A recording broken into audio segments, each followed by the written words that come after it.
ഞാൻ ആമുഖമായിട്ടൊരു വാക്യം വായിക്കാം. കൊരിന്ത്യർ ലേഖനം അതിൻ്റെ 15-ാമത്തെയും 36-ാമത്തെ വാക്യം.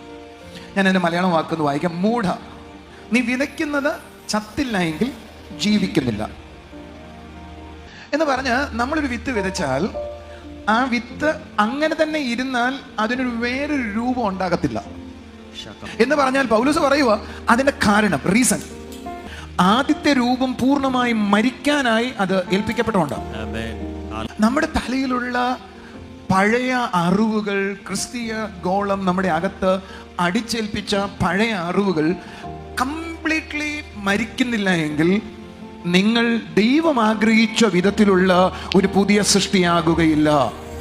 ഒന്നുകൂടെ ഞാൻ പറയാം.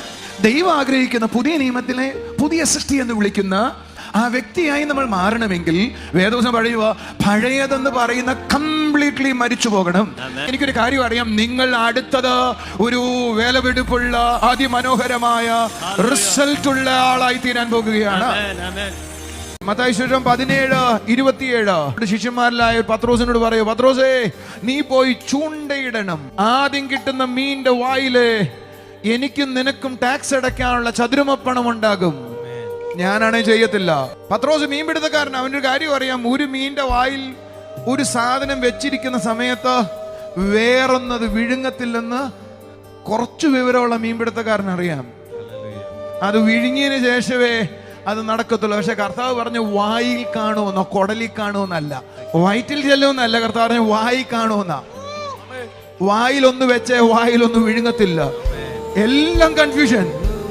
മീൻ വായിലൊന്ന് വെച്ചിരിക്കെ വായിലൊന്ന് വിഴുങ്ങത്തില്ല. കുടലിൽ ഉണ്ടെന്ന് പറഞ്ഞില്ല. എനിക്കും അവനുള്ള കറക്റ്റ് പണം ആദ്യത്തെ മീനിൽ കിട്ടുമോ? അടുത്തിരിക്കുന്നവരോട് പറ, ചെയ്താൽ കാണാം അത്ഭുതം. അടുത്തിരിക്കുന്നവരോട് ഡു ഇറ്റ്. അടുത്തിരിക്കുന്ന 2-3 പേരുടെ കൈ കൊടുത്തിട്ട് പറ, ഡു ഇറ്റ്. ചെയ്യണം.